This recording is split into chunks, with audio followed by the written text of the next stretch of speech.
I'm Dara Boone. Joining me this week are Andy Parsons, Nathan Caton and Mickey Flanagan, Chris Addison, Hugh Dennis and Stuart Francis.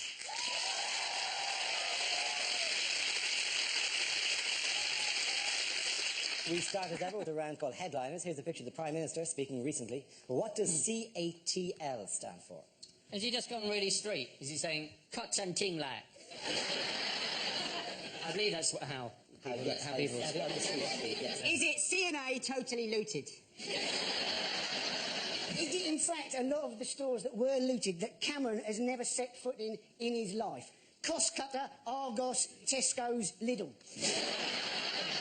Is it Cameron attempts tit lunge? Samantha? We'll take his dancing. It's Cameron attempts the lambada. Is it Cameron's a tosser? Lol.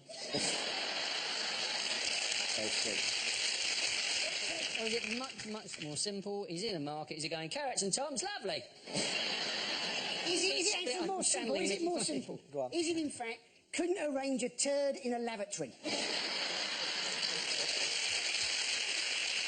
Do you often find yourself arranging turds in lavatories? That has come out at entirely the wrong angle. This pleases me. Pass me the turd wrangling implement. The correct answer, please. Is it Cameron advocates tough love? Very good, thank you very much, Hugh Dennis. Yes, the answer I was looking for was Cameron advocates tough love. This is the news that David Cameron has said those involved in the recent riots needed tough love as he promised to deal with Britain's estimated 120,000 problem families. Speaking on Radio 4's Today programme this week, the Prime Minister pledged to fund help for these families whilst also continuing to be tough on those who have broken the law. Now, we can talk about the riots, but this obviously we were off air for a number of weeks and it's difficult to conflate all these stories. Basically, News of the World got shut down because of somebody's telephone got broken and they went on the rampage of staff and they trashed London and then because of that Gaddafi's gone. That's the gist, right? That's what happened during the summer, so that's just to be What happened was, isn't it, the police, they shot dead a man in Tottenham. Yeah. And that led to a lot of resentment in Tottenham and in Croydon and in parts of Birmingham. Yeah. And specifically in Miss Selfridge's in Manchester. A lot of resentment there. That guy. And people, the only way they could cope with that resentment, it seemed, was to take home a new pair of trainers. Yeah. It wasn't just that one issue, though, was it? There was because the reporters were saying, when people were saying this is a protest, there was a reporter talking to a writer who said, well, why are you writing? And he went, well, it's the Iraq War, innit? That's 8 years ago, yeah. Well, I thought about writing at the time, but I thought I'd wait for this Xbox to come out. In my area, they looted a Tesco Metro, and there's a picture on the internet, you guys might have seen it, of this young guy, he's posing outside Tesco with what he's just stolen. But what he's just stolen is a massive bag of Tesco value basmati rice. Why would you loot basmati rice? I mean, I'm not the coolest person in the world, but I'm pretty sure basmati rice isn't massive on the streets, right? I've been walking in London, I've heard people go, what's a weed? What's a crack? I've never heard someone go, basmati.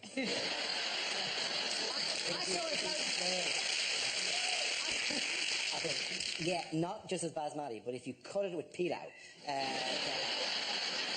Maybe he's going for the show. I've got to get some cumin, man. I've got to run. On the local news website, there was a witness, this girl, who said, yeah, they were going to smash Primark and burn it, so I went to have a look. I only went to look. I didn't go in. I'm banned from Primark. That's what we need. Law-abiding looters.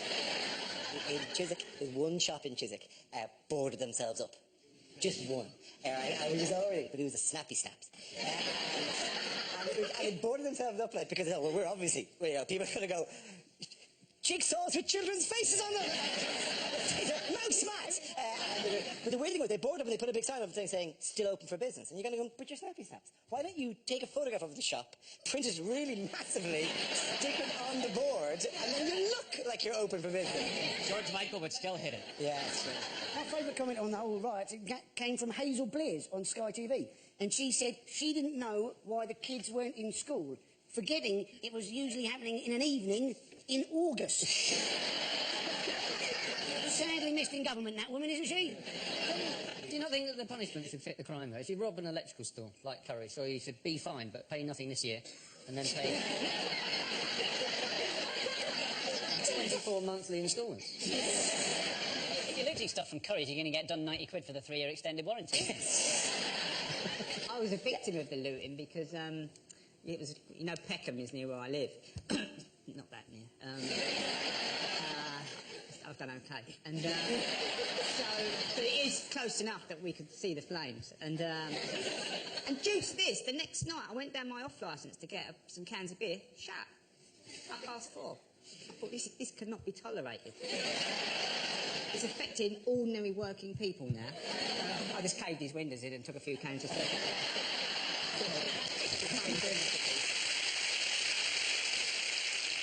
Did you see the geezer who bent over in front of about 500 coppers, mooned them, not only mooned them, pulled the cheeks of his arse apart?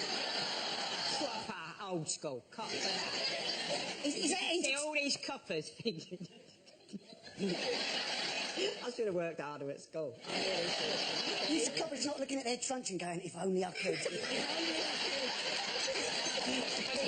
only I could. I do think the tough love thing might work, though.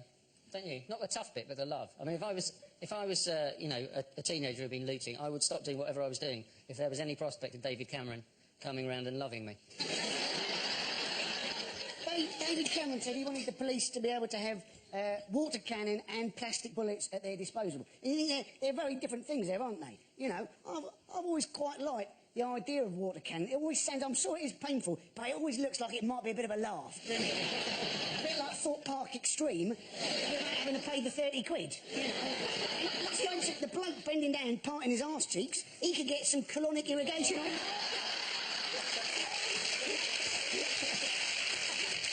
There'll be a lot of people cleaning their riot shields pretty carefully after that. Yeah, there is a sense. Water cannons and rubber bullets are both incredibly violent. They're you know, they're used in the north, and they're not good things, right? Although they sound whimsical. They sound like fun. Oh no, they've taken over the bouncy castle. Get out the rubber bullets. Oh, water cannon. Oh, now I got a wet T-shirt. Sexy time. I think kids have got too much. They've got too much technology because that's how they organise it, like BlackBerry, Twitter, Facebook. Like when I was a kid, which wasn't that long ago, we didn't have all of that. Like we didn't even have phones. I mean, we had house phones. Don't get me wrong. But when I was a kid, I couldn't go to my family and ask to use the house phone to call my friends. My family just look at me and go, "Phone a friend, phone a friend." Me look like Chris Tarrant.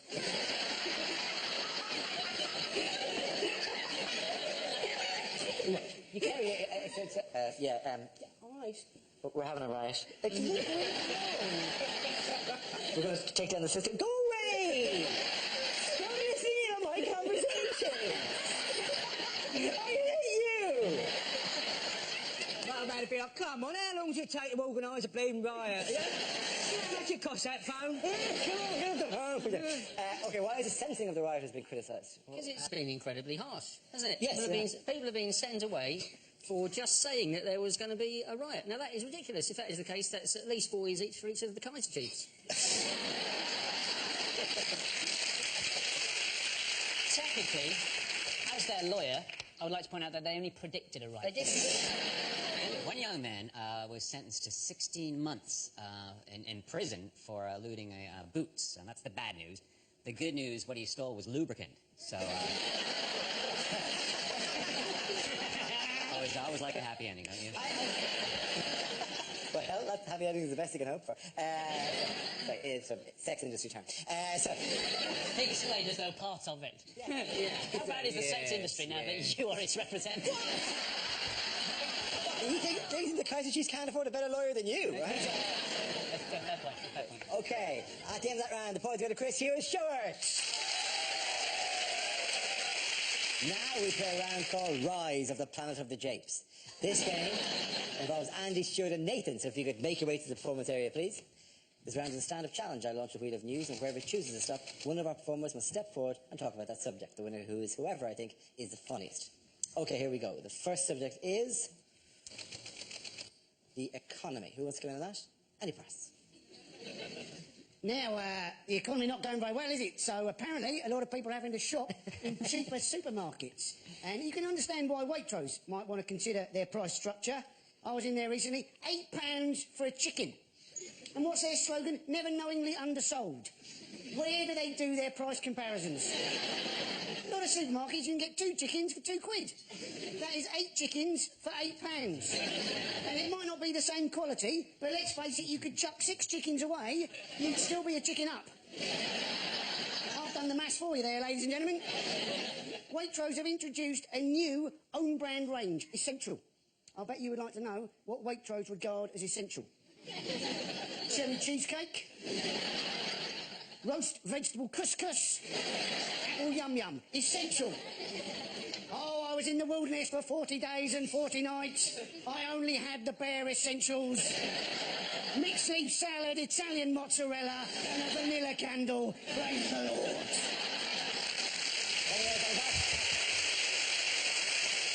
Okay, let's spin the wheel again. The subject is the older generation. Let's spin that. Nathan. Cool. Older generation. I've got a very eccentric grandma. Recently, she's been starting to get involved in my love life, right? Obviously, not too involved. She's not in my bedroom going, go on, Nathan, that's my boy! No, but whenever I go to my grandma's house, she's like, Nathan, you have a girlfriend? You have a girlfriend? Right? But she's very old school, and she doesn't realise the world we live in now is very multicultural. You know, my grandma, she's like, Nathan, we have a girlfriend. Make sure, West Indian. You don't bring no white girl in my house. That's a problem. I'm not gonna lie. I like black girls, I like white girls, you know? I don't care about skin colour. As far as I'm concerned, if you got a vagina and a Nando's loyalty card, it's cool. I don't care about skin colour, you know? I like black girls, I like white girls. I can always say, chocolate is delicious, tasty and sweet. But milk is good for you. I said that to my grandma and she just went, not when you're lactose intolerant.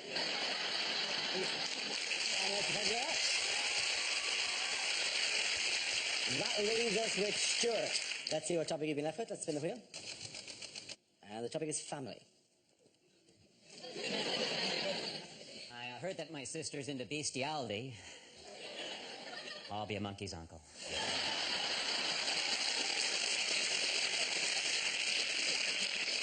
Through no fault of his own, my uncle crashed his car into a lemon tree. He's still bitter and twisted.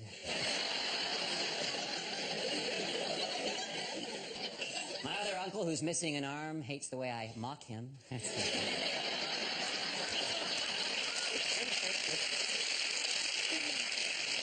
Doesn't like when I show off. My older brother's an expert on erectile dysfunction. He's now semi-retired. I don't like the way my kids are always quick to blame other people. They get that from their mom.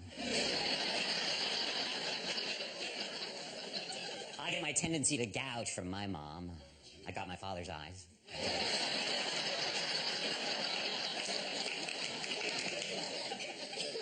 When I first heard that my real parents were budgies, I couldn't look at myself in the mirror.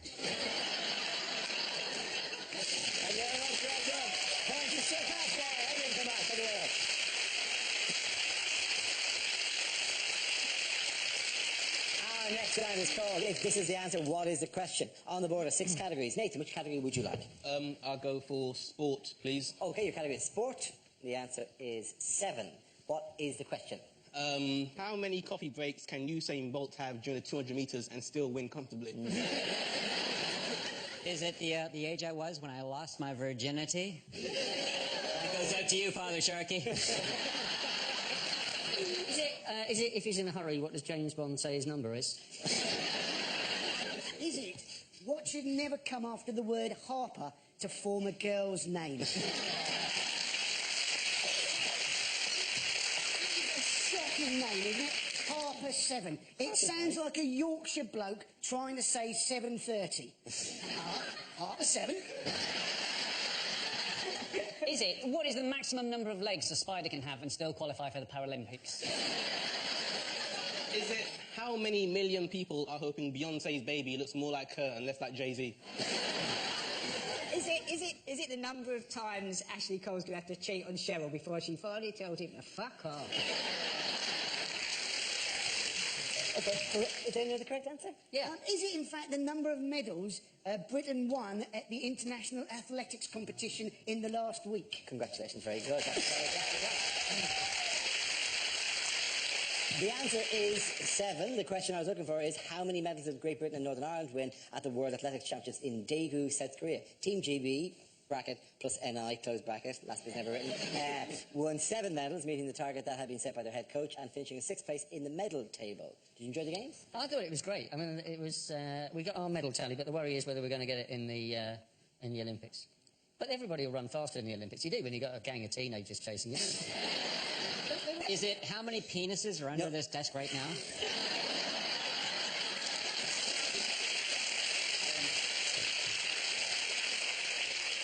I hate to disappoint you. Why did Usain Bolt make headlines during the championships? He was working as an intern at the Daily Mail. Really? Look at him. Do you think he'd be an intern in the Daily Mail? Yeah, he's the box ticked.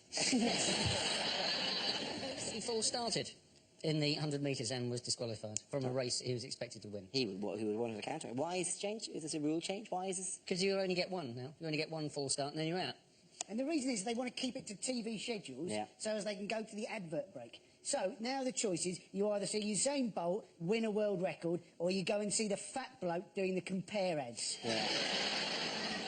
People just go on about 100 metres. This is fetishised, the 100 metres. They can run 100 metres in under 10 seconds. I can have sex in under 10 seconds. Where's my medal?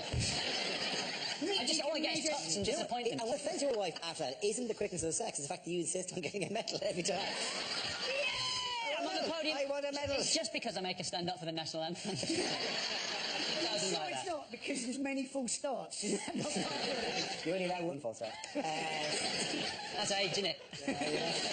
Well, we're back for the relay tomorrow. Okay, so... Oh, see, I fumbled there. Handing over the baton's going to be nasty. Okay, Grant, in other news, what is making a return to the classroom? School children. Yes, well, specifically school children. That'd be very topical. But, no, what are teachers now allowed to do that they haven't been allowed to do for a while? Punch him in the face. That Hit him in is... the bollocks. That is... No, they're not allowed to hurt the children, right? They are allowed merely lay on hands, separate them if there's a fight, for example. Or, you know, they're allowed physically interact with the children. Punch them in the face isn't specifically what they're allowed to do anymore. I used to have a judo teacher. He would say he was from China. Before you start he would this, say, right? Come here! Come here, you're a naughty boy! And he would get his hand and pull his finger back and smack you on the forehead, propelling you across the classroom. This is absolutely true. And then he'd say, now sit down, you idiot!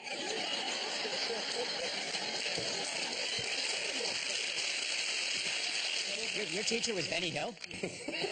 You book Mickey, you know what you're going to get. And the rest of the day, you would have a great big red welt on your forehead. It's a badge of Why honour. did your school have a judo teacher? Was that part of it? Is that what you did? Maths, judo, English. Thursday afternoon, double judo. What's going on? They've introduced looting now. No, he was a PE teacher who was a martial artist, and phenomenal. You know, he was the man in China. I think he was top man. So are you the karate kid?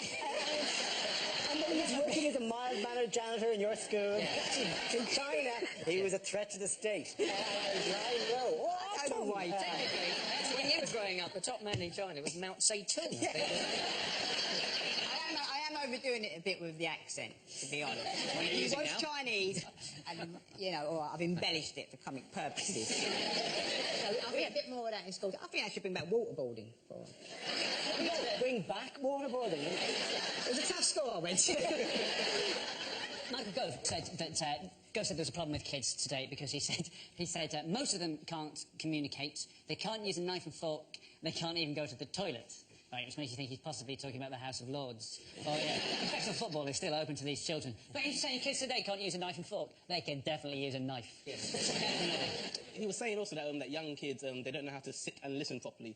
I was like, he's obviously never been on a bus between 3:30 and 5 o'clock in the afternoon, Monday to Friday, when all kids do is sit at the back of the bus and all you can hear is... I've been to Southampton, but I've never been to Scunthorpe. They know how to listen, trust me. Who else is going to be teaching? What unlikely figures are going to be teaching in class? Soldiers. Yes? Ex-military. And the advantage, I suppose, of getting the military in a school is that if you have unruly pupils, you can illegally render them to a different school. I understand the need to, you know, use violent, heartless bastards to terrify the kids into submission. But don't we already have Catholic schools? The BBC. Yes, sir, you heard me. At the end of that round, the points go to Chris Hughes-Stewart. Now we've come to scenes we'd like to see. So if everyone can make their way over to the performance area, I'll read out this week's topics and then we'll see what our panelists can come up with. Okay, here we go. The first subject is unlikely lines from children's books. Yes, it is sad. I used to be on Top Gear, said Stick of the Dump.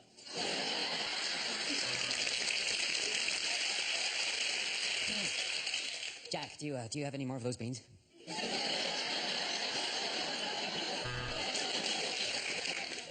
A Stringfellow? What's a Stringfellow? A Stringfellow? Why, didn't you know it has tanned leather skin and a massive libido and bad-80s hair and a grin like a pedo?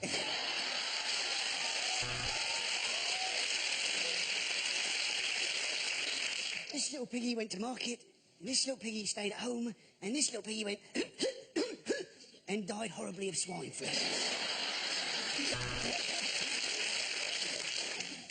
Let's learn the alphabet. A is for adopted, like you. B is for basmati. And as Eeyore put the noose around his neck.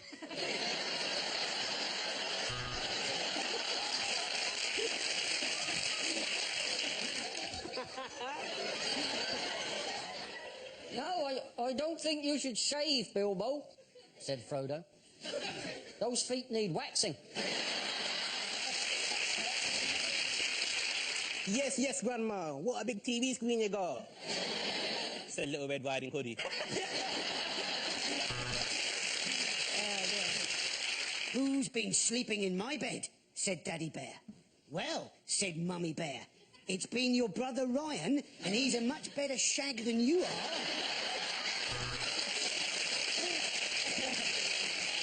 I want to go to Tottenham, said Max. That's where the wild things are. The Lion, the Witch, and the Wardrobe, or as we like to call them, the Sugar Babes. Once upon a time in a faraway land, there was a handsome young prince named Dara.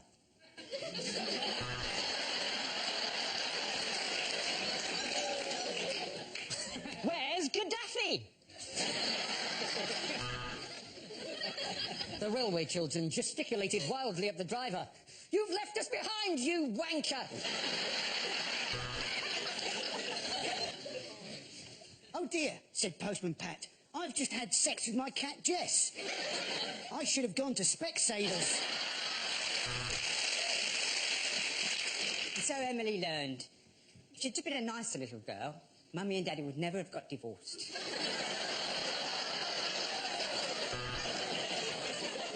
Do you know what? Said the very hungry caterpillar. This gastric band has changed my life. Okay, the next topic is unlikely things for a sports commentator to say. And there's just yet another Grand Slam victory for Andy Murray. And now we come to the javelin. If you're watching in 3D, you might want to look away now. And here we are at the women's football, but while you're enjoying the game, please spare a thought for the men at home who are going without dinner this evening.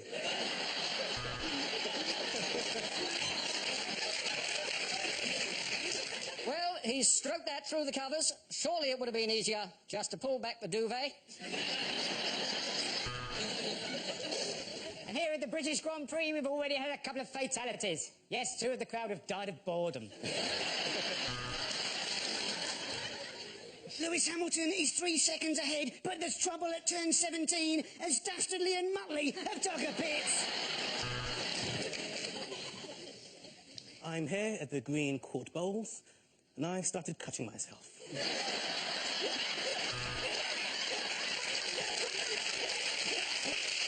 He's got the right hook in, he's got the left hook in, and he's finally finished putting up those curtains. Well, welcome back after the break. You haven't missed much, just the entire Indian innings.